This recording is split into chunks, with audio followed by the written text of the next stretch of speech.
Hey, what's up? This is Damon from Stock Barometer. Today, I'm going to make a video that might be part of a series depending on user response. But what we're going to be talking about is trading for a living. How to become a person who can rely simply on trading stock or options as their main source of income.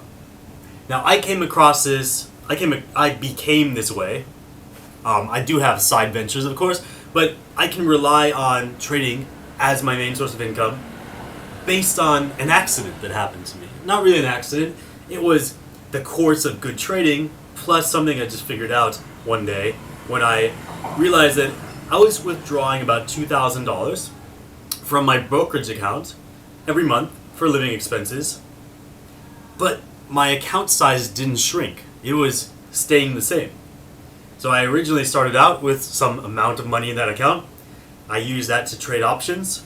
The account was growing, but at the same time, I was also taking out money, so it was staying the same. Now, ideally, you don't want to be like me. You want to make sure that your account is growing while you're able to take out this income. If that's the case, then you're really a good trader because you're not only profiting, you're not only growing your wealth, but you're also basically living for free. Okay? And you want to get there. Now, if you want to get there, there are 5 main kind of levels you've got to step up through.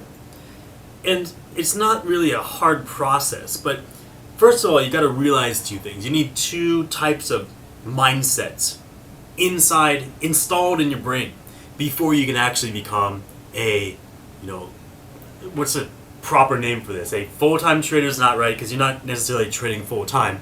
I trade like an hour a day. But, someone who can rely on trading as their profession, okay? Let's call it a professional trader.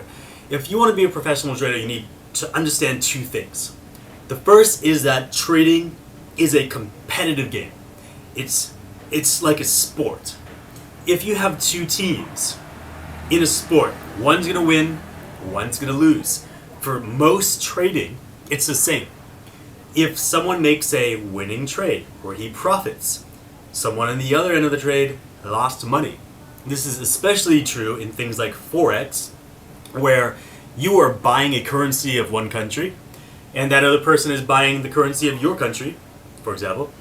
And in that case, what's happening is one person is buying a currency that increases in value, while the other person is buying currency that decreases in value.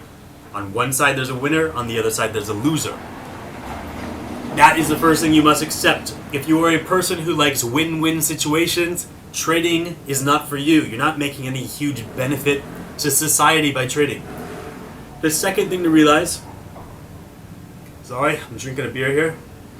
It's on the ground somewhere. I'll take a sip in a second and you'll see it. Product placement. The second thing you must realize is that if you want to be on the winning side of that trade, you are not statistically lucky enough to be there naturally. You must become a professional pretty much right away. And if you don't, you're going to be taken advantage by pro traders. You'll be taken advantage of by institutions, institutional traders, big banks, hedge funds. These are the people who are usually on the right side of those trades. If you want to be on the right side, you've got to get to that level really quickly. Trading is not like any other profession, because in any other profession you can be an amateur and make money. You could pick up a guitar tomorrow, learn a few chords, and get yourself a booking somewhere for money. You can do that within a week. Even though you're shit at the guitar, you can get money from strumming that thing. However, if you're shit at trading, you are not going to make money as an amateur. You're going to lose money as an amateur. So this is what separates our profession from the rest. You cannot be an amateur and profit. You must get to the professional level ASAP, as soon as possible. You cannot be sitting on the sideline, experimenting a while, practicing for a year, and then telling yourself, I lost a lot of money in the market, but that was my education, right? That was my tuition, right?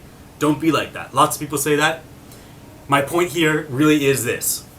You must differentiate yourself from the herd. You cannot be the same type of trader that your neighbor is. Even if your neighbor makes, $1 million a year, because he's a super surgeon or something, he is not investing to where he's going to consistently beat the market. If he's investing on his own, if he has an investment advisor or something, maybe he is. But if he's investing on his own, he's probably following news. He's probably looking at, this stock's going up, therefore it will continue to go up. He is doing what most people do, and he's going to be on the losing side. You want to avoid that.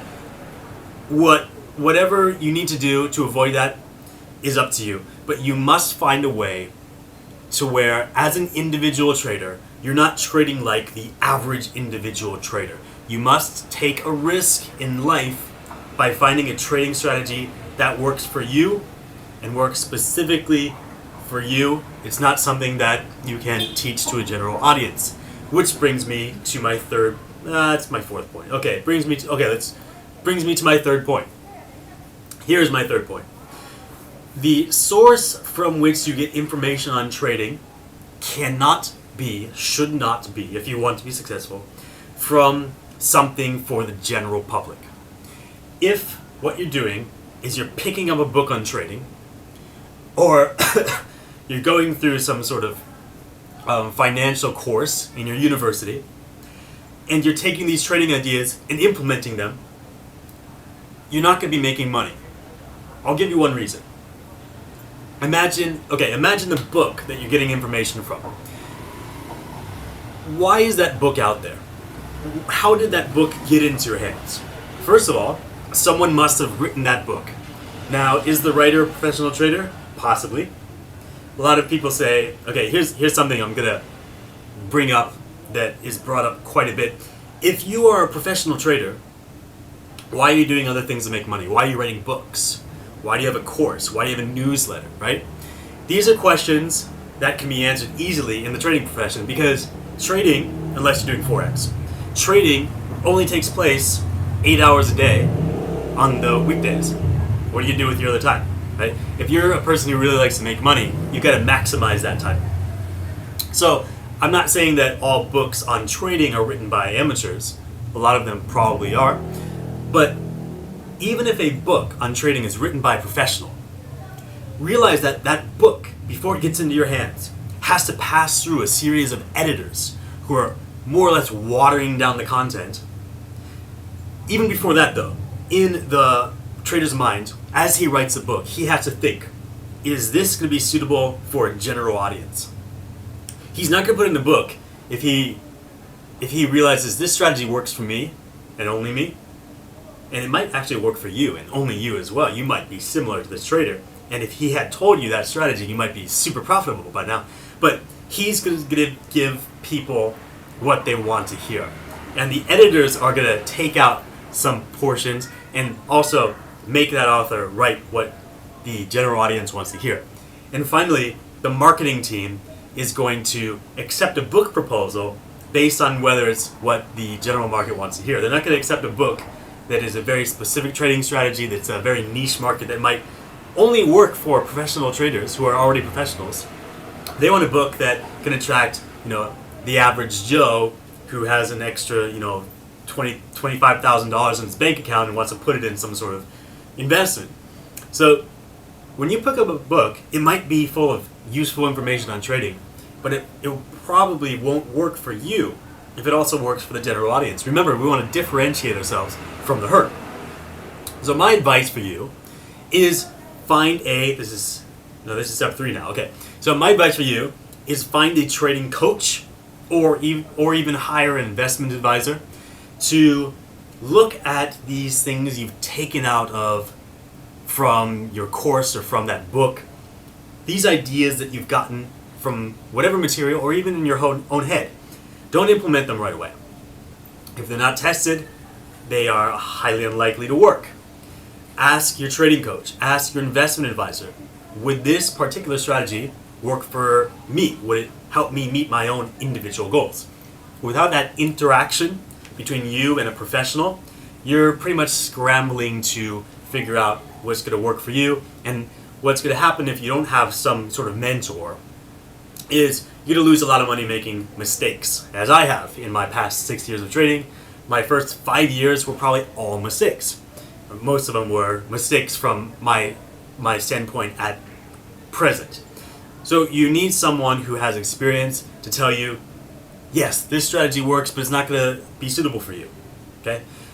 Hire a coach, hire a investment advisor, pay money for opinions, because if you don't, you're either going to resent the person who gave you the opinion for free, say, this guy doesn't know shit, or you're going to say, oh, okay, that's reasonable, but not implement it, because there's nothing behind it. If you pay for something, you're probably going to use it. Everybody likes free things, but nobody actually uses free things when they have a paid for version. Okay? Alright, so let's move on to step 4, to aspect 4, that will help you become a professional trader, a person who can trade for a living. That is, you need a form of analysis to analyze a stock, to analyze whatever you're trading, even if it's Forex. You need some form of analysis that is reliable. And that's the key point, reliability. If it's not reliable, don't bother with it. If you're going to trade based on insider trading, forget it. Not only is it going to be a huge time expense to look for insider knowledge, but you're also risking going to jail. You're risking being implemented in illegal activities. You don't want to rely on intuition. Most people think they're right, but they're usually not. This is simple psychology. It's simple cognitive biases present in the natural structure of our brain that makes us do things that are stupid, that are illogical. Avoid your feelings, avoid your emotions, avoid your instincts. Focus on one of the two, or a combination of both, methods of analysis that actually work. And those are fundamental analysis, where you're looking at the financials of the company, you're looking at ratios, you're looking at price to earnings, that kind of stuff. Or technical analysis, where you're looking at stock charts, and then from that chart, you're predicting the direction of a stock.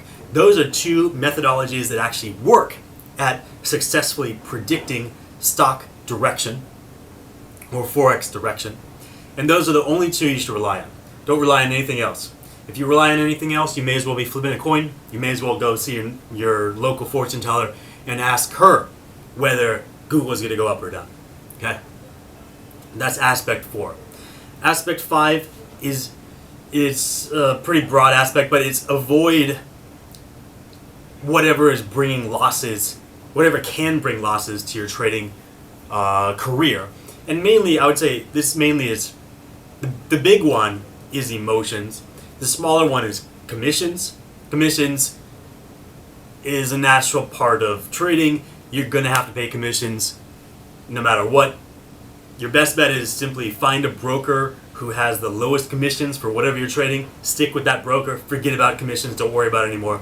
Focus on the main reason traders lose money, which is emotions, which is actually the key, the main factor that causes a successful trader to break out of his successful system. If you have a system that is making you money consistently over a long period of time, you don't want your emotions to interact with that and change the system. You want to stick with that system no matter how you feel. It's hard. It really is hard. I'll give you an example. Let's say you have a system that protects you from large losses. So your trading system is something like, if a stock falls 20%, I will get out no matter what. I will sell the stock, I'll take my 20% loss. This way I can be assured that I will never lose anything more than 20%, even if the market crashes. Of course, that's not really true, but it's close to being true. So let's say the stock that you're looking at right now falls 20%. Here is a very common reaction, a common human reaction that you cannot be personally blamed for. This is something we all feel. It fell 20%, but it's coming back. It's Google. It's going to come back. Google, they're inventing hologram TVs. They're inventing cures for death. This stock looks low now, but in 20 years from now, it's going to be huge. Why would I get out now? That's ridiculous. I should buy more now, right? That's the problem. you're going to find some sort of justification to break out of your system every once in a while. And as you start trading, it's okay once in a while because maybe you're experimenting, right? But really what you're doing is you're convincing yourself to lose money. And if you're trading for a living, and if you have dependents, if you have children, and they're relying on your system to eat, to have a house, you don't want to break out of your system for any justification. You need that system to work for you 24/7. So trading is something that really requires willpower. And the willpower is to kind of make yourself numb to those emotions. It's a hard thing to do. People are emotional. But you can do it. If you're a trader, if you have the willpower, if you have the practice, if you have some sort of sedatives, you can do it. You can figure out a way to make your system work no matter what you're feeling. Those are the 5 areas. If you have any questions about these, or if you feel that this was useful, please leave me comments down here. I hope you can see my fingers down here in the comments section. Depending on your comments, I will make another video, a follow-up to this. Also, subscribe. I'll point somewhere, I guess maybe this is blank space here. Click here to subscribe. And go to stockbarometer.com to look for my newsletters. Go to damonvario.com to get a free guide on trading gaps. I hope this has been useful. Any questions? Leave them down below or send me an email. Thank you.